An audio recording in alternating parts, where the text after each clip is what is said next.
My parents sold their house and split the money with my brother. I got nothing because they said I already got help when they paid my college tuition 12 years ago. My brother got $40,000 in cash. I got told that paying for my education a decade ago was my share, and to be grateful. My name is Marcus Webb. I'm 36 years old. Last spring, my parents sold the house I grew up in. They cleared just over $218,000 from the sale. My brother Tyler received $40,000. I received nothing. Their explanation: 12 years ago, when I was 24 years old, they had paid approximately $22,000 toward the final 2 years of my college education. That payment, made a decade before the house sale, for a degree I have been using every day since, was, in their accounting, my share of the family's resources. Tyler had never received equivalent help, they said. So Tyler got $40,000, and I got a reminder to be grateful for something that happened when I was in my mid-20s. And my brother texted me afterward to say that making an issue of it was not a good look. I am making an issue of it. Because the version of events my parents are telling, the version where this was fair, where the math works out, where I should nod and thank them and move on, is not the version that happened. And I am the only person in my family who seems interested in saying so. Let me tell you who I am and where I came from, because none of this exists without context. I grew up in Cincinnati, Ohio. My parents, Gerald and Patricia, are both in their mid-60s now. Dad worked as a supervisor at a manufacturing plant for 31 years. Mom worked part-time at a dental office and part-time raising Tyler and me. They were not wealthy people. They worked hard, spent carefully, and built a stable, modest life in a 3-bedroom house in a quiet neighborhood on the east side of the city. That house, the one they sold last spring, was the only home I ever knew before I moved out at 22. Every memory I have from childhood lives somewhere inside those walls, or in the backyard, or on the street in front of it. I am the older son. Tyler is 6 years younger than me. We had a normal childhood in most of the ways that matter. There was not a lot of extra money, but there was food on the table and school supplies and Christmas presents and a backyard where Tyler and I spent summers doing the things that kids do when there is nothing particular scheduled and the afternoon is wide open. My dad coached my little league team for 2 seasons. My mom made elaborate birthday cakes every year, always asking each of us what flavor we wanted, treating the preference as a serious matter. They were, and remain, people who tried hard to be good parents. I believe that. I have always believed that. I say this because I want to be clear about something before I tell the rest of this story. My grievance is not with who my parents are as people. It is with a specific decision they made that I believe was unfair. Those two things can both be true simultaneously. A person can be genuinely loving and still make a decision that does not hold up under scrutiny. I was not a difficult kid. I did okay in school. I was not a star student, but I was not a problem. I worked a part-time job from the time I was 16, first at a grocery store, then at a hardware warehouse, because I understood early that wanting things meant earning things, and because I had absorbed my parents' ethic around work without much resistance. My father was the kind of man who believed strongly in self-sufficiency. He talked about it often. He told me, more than once while I was growing up, that a man who builds his own foundation stands on solid ground, and that a man who takes handouts is always at the mercy of whoever's hand is extended. I listened to that. I absorbed it. I built my life around it. I have thought about those conversations a lot since April. About the gap between what my father taught me, about self-reliance, about earning your own way, about not expecting others to carry your weight, and what he actually did when the house money arrived. He taught me one set of values and then operated by a different one. He taught me not to depend on handouts and then gave my brother $40,000. He taught me that building your own foundation was the measure of a man and then decided his younger son needed the foundation provided for him. I am not saying Tyler is less of a man for receiving it. I am saying my father's framework, the one I spent my whole life trying to live up to, turned out not to apply equally to both of his sons. After high school, I enrolled at a community college in Cincinnati. I could not afford a 4-year university outright, and my grades had not been strong enough for meaningful scholarship money. Community college was practical. I took it seriously. I worked while I attended. I paid my own way through the first 2 years. Nobody paid my rent. Nobody covered my groceries. I juggled a 30-hour work week alongside a full-course load, and I managed it because I had to and because I did not know any other way.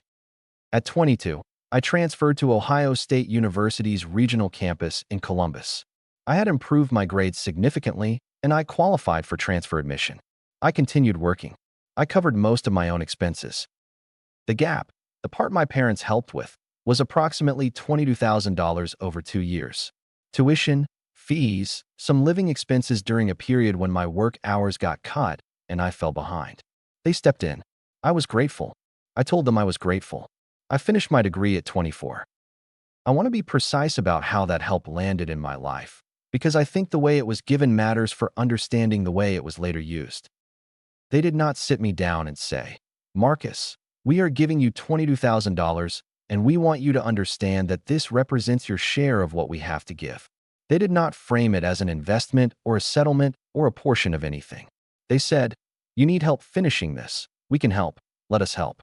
It felt like what it was: parents doing what parents do when their child needs support and they have the means to provide it. I said thank you. Not once. Repeatedly, across the years. I have brought it up at family dinners as evidence of how lucky I was to have parents who came through when it counted. I have told Diane about it as one of the things that shaped how I think about the importance of family support. I have never, not once, acted as though that money was anything other than a gift freely given. It was not freely given. Or rather, it was given freely, but it was simultaneously being entered into a ledger I did not know existed. And when the ledger was finally opened, 12 years later, it was used to explain why I would receive nothing while my brother received $40,000. That is not how gifts work. Or at least, it is not how I understood that gift to work. After I graduated, I moved to Columbus, found work in logistics management, and built a life. It was not a fast or glamorous life. I rented apartments. I paid off the small amount of student debt I had. I worked my way into a stable, decent-paying career. I am now a regional operations manager for a mid-sized distribution company. I own a modest house. I have a partner, Diane, who I have been with for 4 years. I am, by any reasonable measure, a functioning adult who has made his own way. I stayed close with my parents. I called them every week. I drove to Cincinnati for holidays, for birthdays, for the routine visits that are the connective tissue of a family relationship. I was present. I was consistent. I was not the son who needed things or created crises. I was the son who showed up.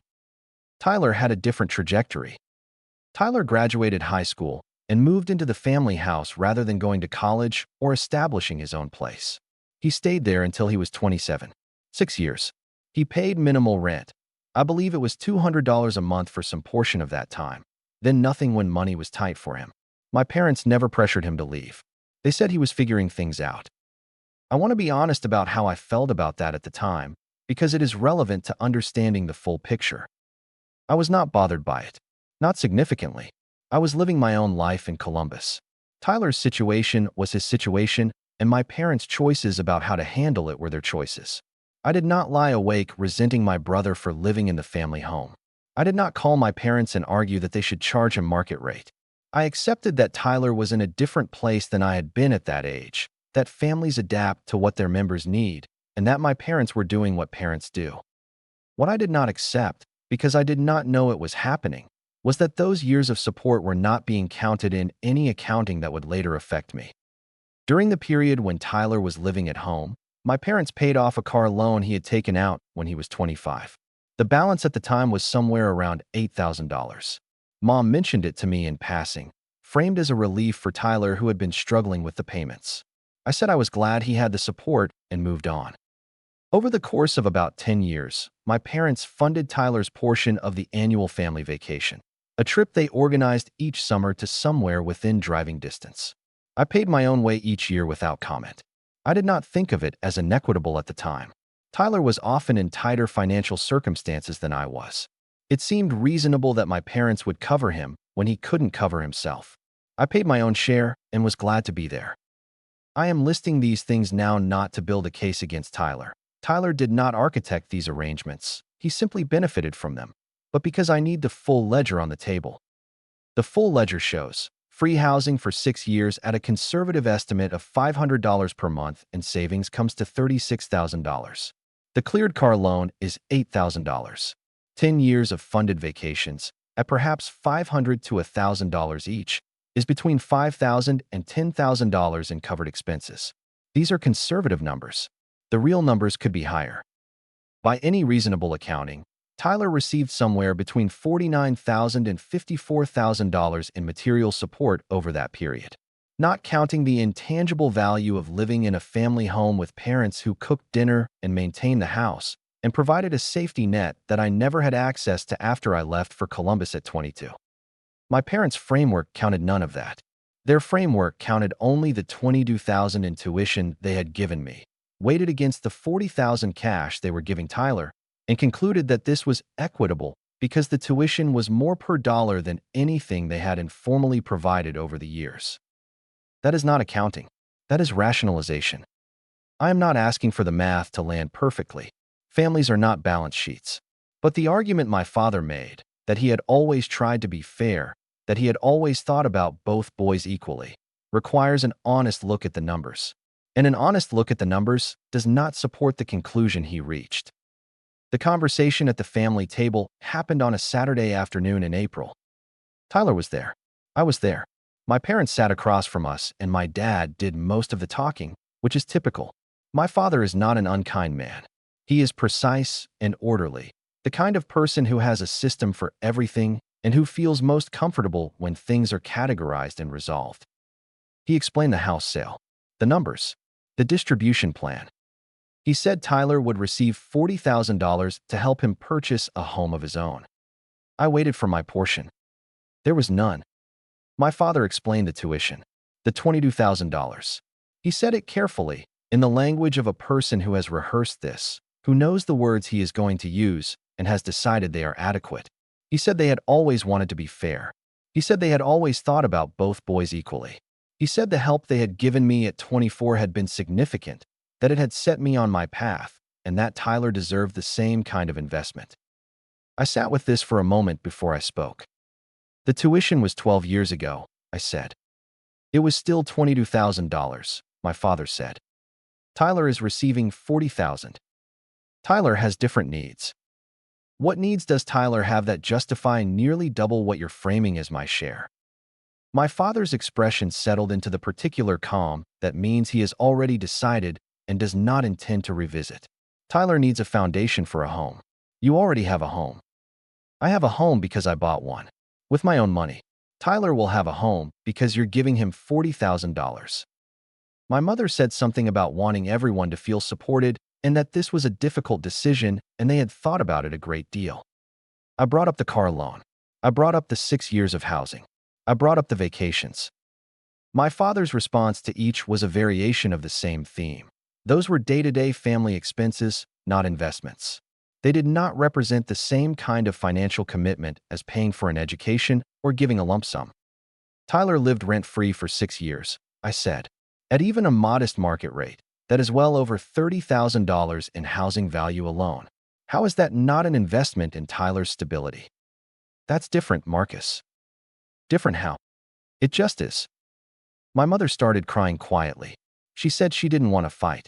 She said she had raised both of us to know they loved us equally, and she didn't understand why I was making her feel like a bad mother. I told her I did not think she was a bad mother. I told her I believed she and my father loved both of us. And I told her that love and fairness are two different things, and that what she was describing was not fair, regardless of the love behind it. Tyler, through all of this, said almost nothing. He looked at the table. He looked at his phone. He offered one statement. I think Mom and Dad thought about this a lot. Then he went back to looking at his phone. The conversation ended without resolution. My parents maintained their position. I maintained mine. No one raised their voice. But something shifted in that room that has not unshifted since. In the car on the way home, I sat in a gas station parking lot for about 20 minutes because I was not ready to drive. I called Diane from the parking lot. She listened. She did not tell me I was overreacting. She did not tell me to let it go. She said, "What do you need right now?" And I said I needed someone to confirm that the math actually didn't add up the way my parents were presenting it. She confirmed it. That helped. even though it changed nothing. Later that night, Tyler texted me. The message read, "Hey, I know today was heavy. Don't blow this up over money. It's not a good look for you." I stared at that message for a long time. Not a good look for me. He had just received $40,000 in cash from our parents. Cash that, by any reasonable accounting, should have been at least partially shared with me. And his counsel to me was that objecting to this arrangement would reflect poorly on me. I did not respond that night. I sat with the urge to respond and let it pass, because I knew that whatever I said in that moment would be shaped by something hot and immediate that I did not want to give voice to in a text message to my brother. The next morning, I wrote back, "I hear you. I see this differently. I hope we can talk about it sometime when things are calmer." He replied with a thumbs up emoji. I spent the week after the table conversation doing what I usually do when something large and complicated lands on me. I worked. I kept my schedule. I did the things that needed doing. I let the surface of my life remain orderly while the interior was anything but. But I also had two conversations during that week that I want to describe because they helped me understand what I was actually feeling beneath the more obvious things. The first was with my friend Jerome. Jerome and I have been friends since our mid-20s. He is one of the few people outside my immediate family who knows the full landscape of my relationship with my parents. Not because I talk about it often, but because we have had the kinds of conversations over many years that accumulate into something real. I called him the Tuesday after the Saturday table conversation. He listened to everything. He did not interrupt. When I finished, he said, "They used your competence against you." I sat with that for a moment. "That's it exactly," I said. "The thing you worked hardest to become, stable, self-sufficient, not needing things, that's the thing they pointed at to justify giving you less. Like being capable is a disqualifier." I had been circling around that idea all week without finding the words for it. Jerome found them in about 30 seconds. What he named is a real dynamic, and it goes beyond my family. There is something in how many families and many institutions operate that treats demonstrated competence as evidence of reduced need. The person who manages well gets less support because they manage well. The person who struggles gets more support because they struggle. The logic seems compassionate on its face, but applied without examination, it ends up systematically disadvantaging the people who have worked hardest to be self-sufficient. It punishes the behavior it claims to value. My father, who spent my entire childhood teaching me the virtue of self-reliance, had essentially designed a system that penalized self-reliance at the one moment when resources were being formally distributed. The second conversation was with Diane. This one was harder. Not because Diane was unkind, she was the opposite of unkind, but because Diane asked me a question I did not have a ready answer for. "What do you want to happen now?" I said I wanted my father to acknowledge that the framework was incomplete. "And if he doesn't," she said, "then I keep carrying it." That's a lot to carry. I know. You've been carrying things in that family for a long time, haven't you? It was not quite a question. She said it gently, in the way she says things when she already knows the answer and is waiting to see if I do. I said, "Yes, I think I have." We sat quietly for a while after that, and I thought about all the times, across my life, when I had picked something up in that family and carried it without complaint. The times I had been the one to smooth over a conflict. The times I had been the first to forgive and the last to be asked if I was okay. The times I had organized my behavior around not creating additional weight for anyone else to carry because I was the capable one, because that was my role, because that was what the family needed from me. None of those times had been traumatic. None of them had been cruelty, but accumulated across a lifetime. They added up to a posture I had learned so thoroughly that I had mistaken it for my personality. The posture of the person who doesn't need things. The posture that made my father look at two sons and conclude that one of them needed a foundation and the other one was already standing on solid ground. He was not wrong that I was standing on solid ground. I am standing on solid ground. I built it myself, with the values he taught me, over the course of my whole adult life. He just did not think about what it cost me to build it, or whether, now that it was built, I might deserve something for having done so. I have been thinking about that cost for months now. Not as self-pity. I do not find self-pity useful or honest, but as simple accounting. What did it actually cost to be the son I was in that family? It cost me the years of help I did not ask for, the support I did not lean on, the allowances I did not accept. Every time I paid my own way on a vacation, every year I covered my own rent and groceries and car and everything else without calling my parents, was a moment when I could have leaned on them and didn't. Not because they would have refused, I don't believe they would have refused, but because it did not feel like who I was supposed to be. I was supposed to be the one who had it handled. I had it handled. And it turned out that having it handled was, in my father's accounting, sufficient reason to give me nothing. There is something I have been trying to articulate for months that I want to try to say here, because I think it is the core of why this has stayed with me the way it has. Not obsessively, but consistently. In the way that an unresolved thing tends to resurface in quiet moments. When I am driving, when I am sitting with coffee in the morning before the day starts, when something about fairness or family comes up in a conversation, and I find myself thinking, quietly, about the table in Cincinnati and my father's careful, rehearsed language. I want to be honest about what I am actually grieving here, because I think it is more layered than the money. The money is real. $40,000 is not a small amount. It is a meaningful sum that would make a real difference in my life. Not dramatically, not life-alteringly, but meaningfully. A greater cushion in savings. An acceleration of financial goals. A tangible resource. I am not going to pretend the money is irrelevant. But the money is not the primary thing. The primary thing is what the decision reveals about how my parents have been thinking about their sons. They have been carrying a ledger, a mental accounting of who got what, when, in what amount. And in their ledger, a tuition payment from 12 years ago, a payment I received when I was a young adult struggling to finish a degree, a payment that was, at the time, an act of love freely given, has been sitting there, earning interest in their minds, growing into the instrument that would justify giving my brother $40,000 and me nothing. They were keeping score while telling me that family doesn't keep score. They were maintaining and accounting while presenting themselves as people who operated on love rather than ledgers. And they did not tell me. Not when they paid Tyler's car loan. Not when they covered his portion of the vacations. Not when he was living in the house for 6 years. Not once, in any of those moments, did they say, "We want you to know we are tracking this, and we are thinking about how it balances against what we gave you."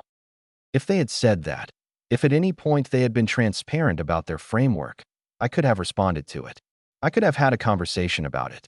I could have participated in the accounting rather than discovering it, fully formed and already decided, at a table in April. Instead, I found out the way you find out when people have been deciding things about you in private, all at once, with the decision already made, in language so prepared that there was no room for my side of the story. My father did not ask me how I remembered the tuition. He did not ask whether my accounting of Tyler's informal support matched his. He did not ask whether I felt the framework was reasonable. He explained it. He presented it as the conclusion. He moved directly to the outcome. I was not a participant in the decision. I was an audience for it. I have thought about what I would have said if I had been a participant. I would have said, "I am grateful for the tuition. I have never stopped being grateful. But gratitude is not the same as settlement. When you gave me that money, you gave it as parents who love their son. You did not give it as a down payment on my future share of your estate. You did not tell me, at 24, that I was receiving my lifetime allocation of family support. I did not know I was signing off on anything. I did not know that every vacation you funded for Tyler, every month he lived in your house without rent, every loan you paid on his behalf, was being silently balanced against a decision that was still 11 years in the future. If you had told me that, I would have said something. I would have said, "Let's talk about this. Let's make sure we understand each other. Let's agree on a framework that feels fair to everyone before the moment arrives, and we're sitting at a table with a decision that cannot be undone." But I did not know, because they did not tell me. And now I am 36, and my brother has $40,000, and I have a reminder to be grateful for something that happened when I was still in my mid-20s and the world looked completely different. My relationship with my parents since April has been functional, but different. We still talk. I still call. I still drive to Cincinnati for the major holidays because I am not the kind of person who amputates relationships in response to conflict. I believe in staying at the table, even uncomfortable tables. But something is different. My mother seems to want the conversation to be over. She asks about Diane. She asks about my work.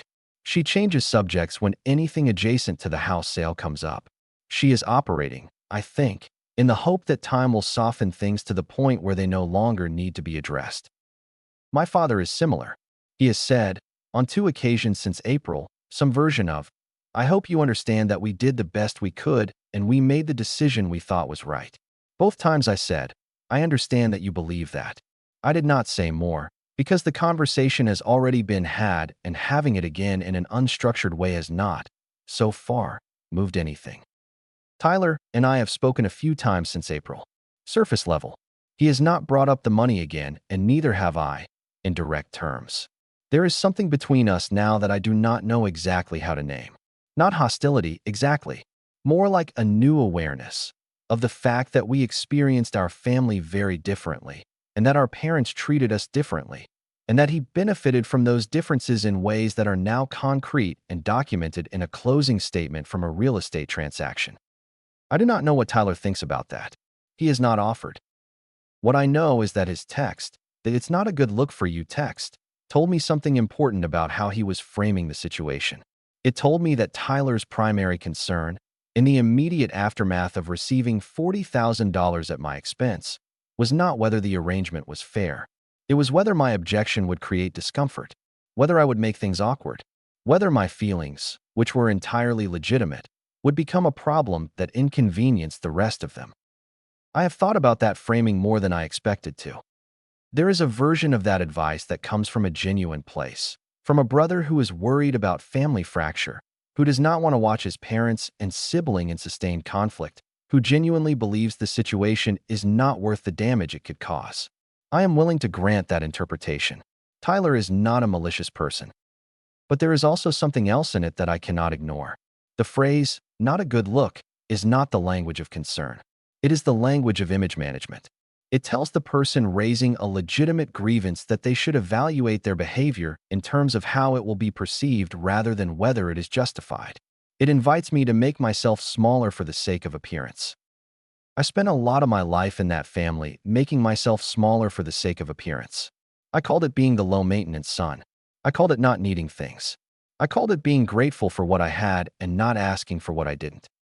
And it resulted in my parents looking at everything I had built, independently, on my own, with my own labor, and deciding that my self-sufficiency was proof that I needed less. That the very qualities I had worked hardest to develop were the ones that justified leaving me out of the accounting. Being easy to overlook, I have learned, is not the same as being valued. It is, in fact, sometimes the thing that makes overlooking you feel permissible. I want to say something about the specific way my mother's response landed, because I have been sitting with it for a while. When I raised the specific items, the housing, the car loan, the vacations, my mother cried and said I was making her feel like a bad mother. And my instinct, in that moment, was the instinct it has always been with her, to soften, to reassure, to redirect my own valid concern into her emotional state, because watching my mother cry has always been something I wanted to prevent. That instinct is not bad in itself. Caring about a parent's emotional well-being is not a flaw. But I have been thinking about what that instinct cost me, across my whole life, in that family. How many times did I absorb something unfair or uncomfortable and not raise it because I did not want to upset my mother? How many times did I perform gratitude and equilibrium at the expense of my actual experience? How many times did I decide that keeping the peace was more important than being honest about what I saw? A lot of times. The answer is a lot of times. And none of those times resulted in anything changing. What they resulted in was a family that became practiced at the appearance of fairness without examining whether the substance of it was actually there. I am not angry at my mother for crying. I understand it. But I am no longer willing to have my legitimate concerns dissolved by her tears. That is a thing I have decided, quietly, since April. It does not make me less loving. It makes me more honest. But there is one more layer to this that I want to name directly, because I think it gets at the deepest source of the injury. Growing up, the message I received, not in words, but in the entire architecture of how things worked in our house, was that being responsible was its own reward. That being the son who didn't need things was a virtue. That building your own stability without leaning on others was the right way to be a person. My father embodied this. He talked about it openly, and I believed him. I organized my whole approach to life around it. What I did not understand until April is that those values, the ones I had absorbed and lived by and taken genuine pride in, had also been quietly working against me. Because when my father looked at his two sons and decided how to distribute what the family had accumulated, he did not reward the one who had lived those values most faithfully. He decided that the one who had lived them was fine on his own, and that the one who had needed more support along the way needed more support still. The lesson I was taught and the outcome I received are in direct contradiction. If you build your own foundation, you do not need us to help you build one. If you struggle to build your own foundation, we will help you build one. That is not the lesson he taught me, but it is the lesson the April decision teaches, and I cannot reconcile those two things. I have also been sitting with something that I want to name plainly, even though naming it feels uncomfortable. There is a specific injury that comes from being the overlooked child in a family, not through cruelty, not through malice, but through the comfortable, almost invisible logic of assuming that the capable one will manage. It is not the same as neglect. It is, in some ways, harder to name than neglect because it wears the face of confidence. Your parents look at you and see someone who will be fine. They look at your sibling and see someone who needs them. And so their energy, their resources, their careful thinking about the future, it all flows toward the one who appears to need it. And you, the one who has organized your whole life around not appearing to need things, do not receive it. You receive the compliment. You receive the acknowledgement that you are capable and independent and have always managed. You receive the affirmation that they are proud of you. But you do not receive the $40,000. And then, when you raise that discrepancy, the same logic that was used to give it to your sibling is used to explain why you should accept not having it. You are capable. You have always managed. This is further evidence of those qualities. I am not a fragile person. I do not say this to ask for pity. I say it because I think it is a thing that happens in a lot of families, silently and without intention, and that the people it happens to often do not have a name for it until something concrete and undeniable, like a closing statement from a house sale, makes it impossible to look away from anymore. I am not asking my parents to reverse the decision. I do not believe that is going to happen. I am not a naive person. What I am asking for, what I have been asking for, in my own way, through these difficult and circular conversations, is acknowledgement. Not an apology, necessarily. Not a check in the mail. Just an honest acknowledgement that the accounting they used was not neutral, was not complete, and did not fully reflect what actually happened in our family over all those years. I would like my father to say, "You are right that Tyler received informal support that we did not factor into our framework." I would like him to say, "We should have been more transparent about how we were thinking about this before the decision was made." I would like him to say, "I understand why this landed the way it did, and I understand that understanding why does not make it hurt less." He has not said those things. He may never say those things. He is a precise and orderly man who does not revise conclusions once he has reached them. His certainty has always been one of his defining qualities. It was part of what made him a reliable father in many ways, consistent, clear, dependable in the day-to-day. It is now the thing that is making this impossible to resolve, because the certainty that served us well in small things is standing in the way of the larger honesty that this situation requires. But I am still asking. Not because I think it will change the outcome, because the truth does not stop being true simply because the person you are telling it to is not ready or not willing to receive it. There is a particular loneliness in that, in having a legitimate grievance with people who love you, in a family that by most measures has been a good one, in a situation where no one is villainous and nothing is simple, and yet something genuinely unfair happened, and the people who did it are not able to see it. I do not have a clean resolution to offer. I do not have a moment where my father looked at me and said, "You are right." I do not have a reconciliation scene where we sat around a table and acknowledged everything honestly and came out the other side closer than we were before. What I have is this. I showed up to the table in April. I said what I saw. I made the case clearly and without cruelty. I did not let my mother's tears close the conversation before I had finished saying what I needed to say. I did not accept my brother's reframing of my honesty as a performance problem. I did not agree to be grateful for something I do not believe was fair. That is all I could do, and I did it. Diane asked me last month whether I thought any of this would ever be resolved. I told her I did not know. I told her that my family's way of handling difficult things has always been to let time sand them down to a manageable size, and that this approach has worked for smaller disagreements. I am not sure it will work for this one, because this one is not really about the money and the thing it is actually about. The question of whether I was seen and counted and valued equally in my own family is not the kind of thing that time makes smaller. It is the kind of thing that changes the quality of a room, that changes the texture of a Sunday phone call, that changes what it means to drive to Cincinnati and sit at the family table and pass the food and talk about everything except the thing that is still sitting in the center of the table between all of us. I will still be at that table. I will be there for Christmas and in the spring and at every birthday and every occasion that calls for showing up. I will be a son, imperfectly and honestly, in the way I have always been. But I will also be a person who told the truth about what happened. Because someone in this family needed to be that person. And the person who got nothing is the one with the least to lose by saying so. Have you ever had a parent tell you that support you received years ago counts as your lifetime share, while giving a sibling something new and significant today? Have you ever been told that raising a concern about fairness in your family makes you look bad?